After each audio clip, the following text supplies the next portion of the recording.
It's no secret that men and women are different. This is the premise for countless books, seminars, and stand-up comedy specials. This is obviously part of God's design. But how should that play out from a biblical perspective? What should women's roles be when compared to men? In theological circles, this is a debate known as complementarian versus egalitarian. And this explores questions like, should women be pastors or church leaders?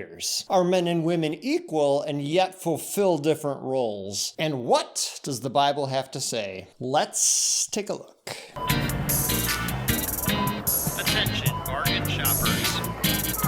All right, so let's start with some definitions. Egalitarian versus complementarian. These are very general terms. People don't just fall into two categories. There's a wide range of views. But generally speaking, the egalitarian perspective is that there should be equal treatment and opportunities for both genders. This would be a view that men and women are interchangeable regarding their various roles. People who hold this view would believe that both men and women should be able to have leadership positions in the church. Spouses are equally responsible for the family. Marriage is a partnership that consists of two equal people submitting to each other. They both take part in the decision-making process and have equal say. Roles would be ability-based and not gender-based. And this would be supported by verses such as Genesis 3:28, which says, "There is neither Jew nor Gentile, neither slave nor free, nor is there male and female, for you are all one in Jesus Christ."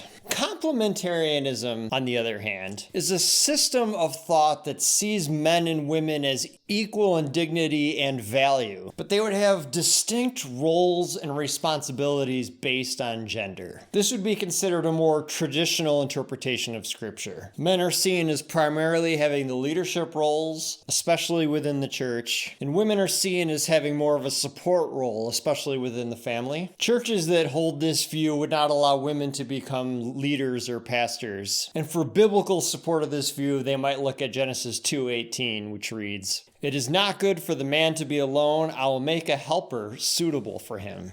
And the implication here is that women were created in more of a support role when it comes to gender relations. So in a nutshell, these are the two schools of thought. And it's an interesting discussion to have and definitely has ramifications within the church and in our society as a whole. Now, I'm going to tell you up front, I'm not going to conclude this video by telling you which perspective you should have or which one is the right one. I honestly believe you can form a solid theological basis for either side of the argument. What I am going to do is challenge you to look at the scripture and what it actually says and what the author is trying to communicate. And we need to look at that scripture in context. A terrible approach to interpreting the Bible is to Google a subject, read the verses for and against either side, and pick the side which fits most with the views that you already hold. I mean, if that's going to be the approach, you might as well just flip a coin. Instead, I would like to challenge you to look at what the original author is trying to say, who they're communicating to, and what their purpose is. For example, we're going to take one verse and look at the original context. This is 1 Timothy 2:12, and it reads, "I do not permit a woman to teach or to assume authority over a man. She must be quiet. For Adam was formed first, then Eve. And Adam was not the one deceived, it was the woman who was deceived and became a sinner." So if you take a verse like this, at first glance, with no context or scriptural interpretation, it basically reads like, "Woman, sit down and shut your mouth." But if we dig a little bit deeper and we look beneath the passage at who it's written to and how it's put together, we can get a better understanding of its true meaning. For example, the original Greek word used here for assume authority is althenateo. And at its core, what this word means is to dominate or to lord it over. This would be used for somebody trying to usurp authority. In other parts of the Bible, if the author was trying to just say something like having authority, they would use a word probably like exousiazo. But that wasn't the word used here, because this verse is Paul writing to Timothy about a specific problem in the church of Ephesus. Problem of false teachers, of deceiving women trying to take authority that didn't belong to them. This was not meant to be a universal universal truth across the board.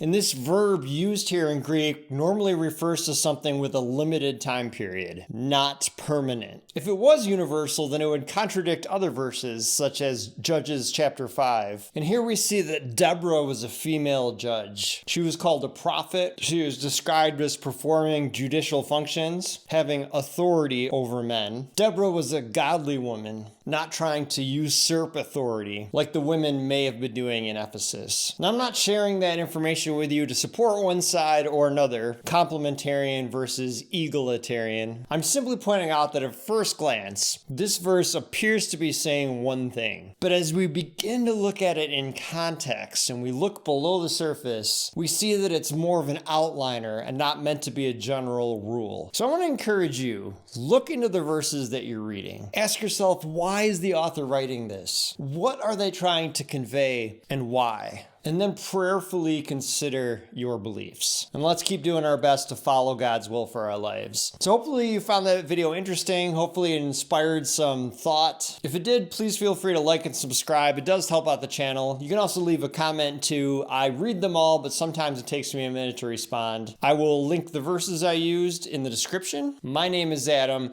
This is Bargain Bin Theology. And remember, you get what you pay for.